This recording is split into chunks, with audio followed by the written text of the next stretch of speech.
Vamos falar então sobre a fase química, a fase final da fotossíntese. Além de chamar de fase química, você pode também chamar de fase escura, lembrando que não quer dizer que não significa, que acontece de noite, significa simplesmente que não tem a energia luminosa atuando de maneira direta. Mas a fase escura depende da fase clara e a fase clara depende da presença de luz. Então, uma coisa leva a outra, tudo de fotossíntese sempre de dia.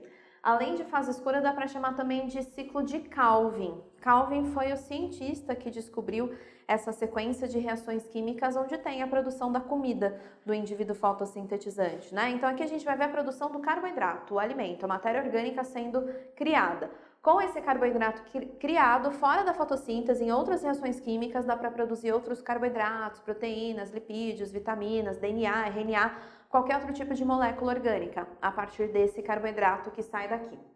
Para que essas reações aconteçam, é necessária a presença do ATP, que foi gerado lá na fase clara, através da fotofosforilação, e é necessário também a presença dos NADPHs, que estão segurando os hidrogênios que vêm da fotólise da água. Esses hidrogênios vão fazer parte aqui da estrutura do carboidrato gerado.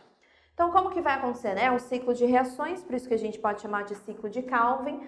Se é um ciclo, significa que eu começo com uma substância, algumas coisas acontecem, eu tenho que voltar a ter essa substância no final. Bom, é nesse momento que entram as moléculas de CO2. O CO2 ele vai servir como doador de carbono e de oxigênio para o carboidrato. Não esquece, carboidrato é composto de carbono, hidrogênio e oxigênio. O hidrogênio vai vir lá do NADPH, das moléculas de água quebradas na fase fotoquímica. Carbono e oxigênio, então, vem do gás carbônico.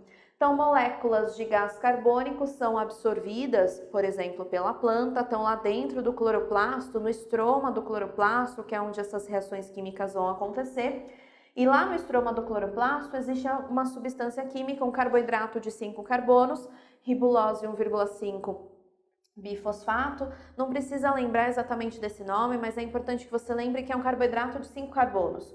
Eu fiz uma representação aqui com desenho, imagina que cada bolinha azul dessa é um carbono dessa molécula, Então eu só estou representando os carbonos aqui, não estou meio ligada na forma, nos outros componentes, é só o carbono para você ver a molécula crescendo.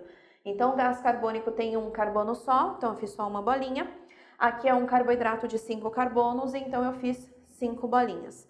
Qual é o início do ciclo de Calvin? Esse carbono vai se ligar aos outros 5 carbonos desse carboidrato que já existe dentro do cloroplasto. Então, o gás carbônico entra e se liga a essa pentose, formando um composto que tem, então, 6 carbonos. Só que para essa junção acontecer, é necessária a presença de uma enzima chamada rubisco. A rubisco está sempre presente dentro dos cloroplastos e a presença dela agiliza essa junção das moléculas de CO2 com a pentose, com o carboidrato de 5 carbonos. Então, a presença dela faz com que a junção aqui aconteça e existe a formação desse carboidrato de 6 carbonos. Mais algumas reações químicas acontecem, transformando esses carboidratos de 6 carbonos em outros. A gente tem gasto de energia, a introdução dos hidrogênios, Então, consumo do NADPH. E no final a gente tem a quebra desse carboidrato de 6 carbonos ao meio, formando 2 carboidratos de 3 carbonos cada um. E são esses carboidratos o objetivo aqui do ciclo de Calvin. A gente chama eles de gliceraldeído 3-fosfato, ou PEGAL, que seria a sigla. Esses PEGAL podem, alguns, saírem então do ciclo de Calvin, serem redirecionados para fora do cloroplasto, em outra parte da célula vegetal, da célula do indivíduo fotossintetizante, para a construção de outras moléculas. E a maioria dos PEGAL continua realizando outras reações químicas com gasto de energia para refazer essa pentose inicial. Então, essa pentose tem que ser refeita para que outra molécula de CO2 possa se ligar a ela e tudo possa começar novamente. Então, o objetivo é criar um carboidrato. É um carboidrato pequeno de 3 carbonos cada um, que é o gliceraldeído 3-fosfato, e é a partir dele que outros carboidratos podem ser gerados e outras moléculas orgânicas podem ser geradas. Normalmente a gente aprende que na fotossíntese é glicose que é formada, um carboidrato de 6 carbonos. A glicose ela pode ser formada após a fotossíntese, é muito comum a glicose ser formada. Basicamente é só pegar 2 PEGAL, 2 gliceraldeído 3-fosfato, gruda um no outro, tira os fosfatos aí que estão sobrando e pronto. já virou aí a glicose. Basicamente é isso. Então é muito comum essa reação acontecer, mas dá para usar o PEGAL para produzir outras substâncias químicas. Então, na fase clara, gera-se a energia, o ATP, para que tudo isso aconteça.